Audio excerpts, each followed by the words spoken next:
Alrighty, so one thing I'd like to do is just some housekeeping here.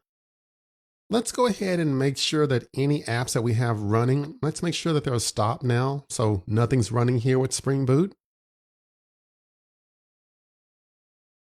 And let's go ahead and close this file and let's go ahead and close this given window on the IDE. So we should just have this the basic IntelliJ at the moment with no editor window open. And I'd like to move over to my file system and just do some little housekeeping here on my actual project files. So I'll open up my file system. I'll move into this directory that we have, dev Spring Boot. And inside of it, that's where we have our My Cool App directory. Let's go ahead and create a new folder here. And I will call it O1 Spring Boot Overview. Just a way to kind of organize all these projects that we're going to work on. And let's go ahead and move the My Cool App folder into the O1 Spring Boot Overview.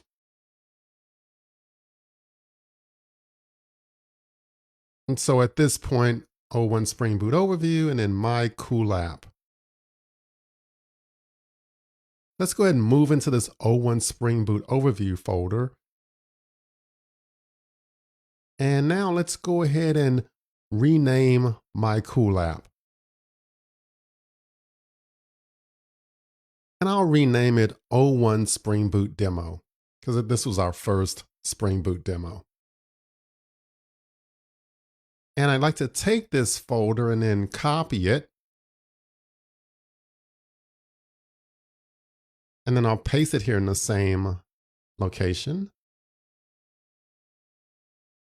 And now I'll simply rename it here for DevTools. So I'll call it O2 DevTools Demo. Basically, this housekeeping work allows us to keep previous copies of our projects in case you wanted to go back to a specific point. So at this point here, we have O1 Spring Boot Overview, and then we have the O1 Spring Boot Demo and the O2 DevTools Demo. And this is all under our Dev Spring Boot. Again, we're just trying to organize things to make things a little easier for us in the future. So let's move back to IntelliJ. Let's remove our old project. Now let's go ahead and do an open, and we're going to open up the DevTools project.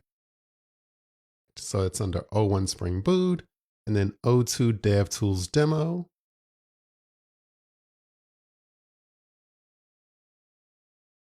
And that's the folder that we want to open. And now it'll start opening up.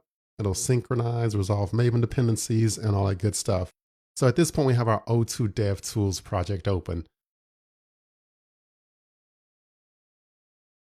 Now let's go ahead and move over to our IntelliJ preferences here, and we'll set up those IntelliJ configurations. And let's move down to the item here for build, execution, deployment. Expand this for a second, and then we'll choose compiler. And then we'll select this checkbox here, build project automatically.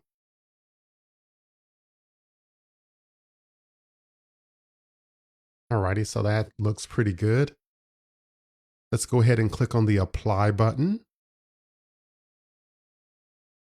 And now let's go and select the advanced settings item. And then in the compiler section, we'll check the box, allow automake to start. And remember, these are the little IntelliJ configurations that we need to do for the Community Edition to allow it to work with Spring Boot DevTools.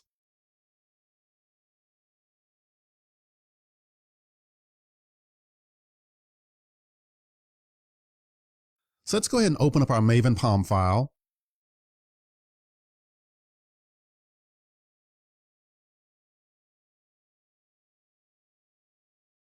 I'll expand the window here, spread out.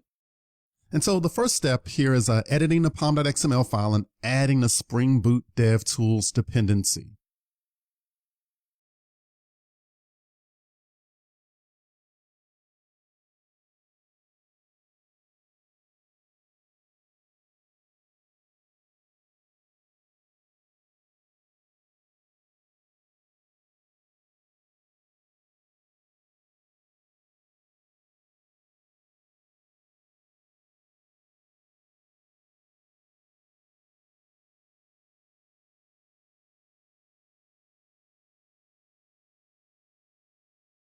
So remember, the dev tools will give us the automatic reloading when we actually edit our actual source code.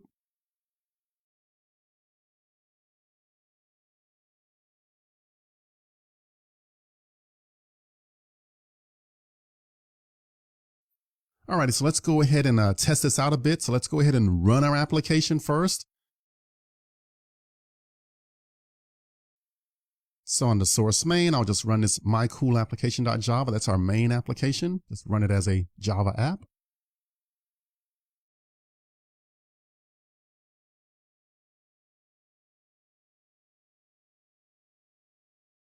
Alrighty, so this guy is up and running. Okay, so Tomcat's on 8080 and it's up and running. Started my cool application. All right. Now, one thing I want to do here is actually edit our REST API or our REST controller.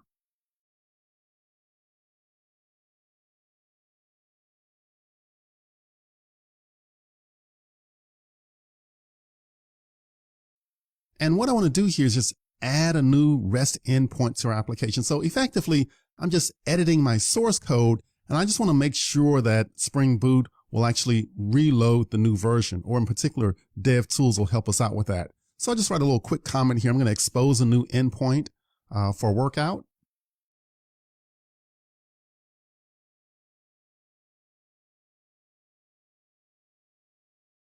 And I'll just cut the code for it, and it's just really simple, very straightforward endpoint mapping here for /workout.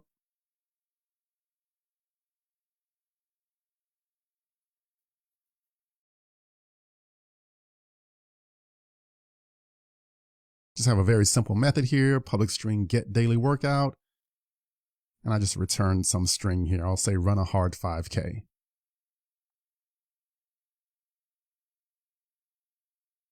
All right, so that's this new method that we just added to our code here. Then let me go ahead and save this file. And once I save it, I just verify or keep an eye on the console here at the bottom, and we should see it move. So that's great. So it actually moved. That means that it went through and did some processing, and it actually restarted our application. So this is great. So we know the whole DevTools thing is in place, and they're listening and they're noticing changes and loading up our new application. So this is great. Cool, cool, cool. So now I should be able to swing over to my browser here, and I should be able to access this new endpoint. So I'll just go to localhost 8080 /workout. That's the new one that we just added. And booyah, this is great. So our new endpoint was automatically loaded just by making use of that DevTools. So this is great. So we're in pretty good shape here. But let's just try it one more time, right?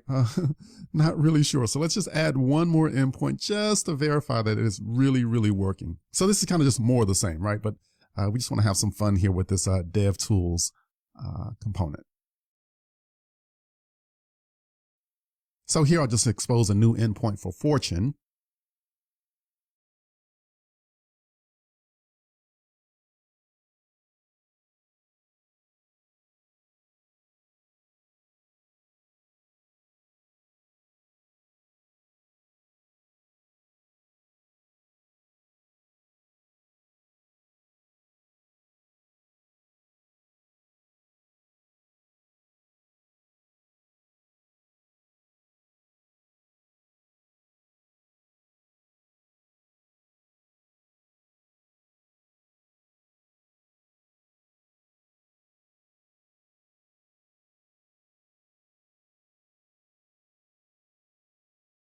And again, just a very simple method, right? Public string get daily fortune, and returning today is your lucky day.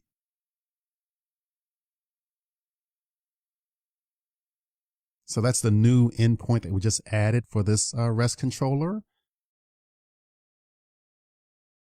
And I'll swing over here and save it, and we should see some action moving there on our screen. So that's good. Yeah, there it is. Awesome. So it did the restart on our application automatically. And now just kind of swing back over here to our browser and access that new endpoint /fortune. So this is awesome. It was able to load our new endpoint here by simply making use of the DevTools component here. And we simply added that to our Maven dependency file, and we got the automatic reloading for free with Spring Boot. So this is great. I'm happy about this. So I recommend that you use this for your applications as you go through your development process.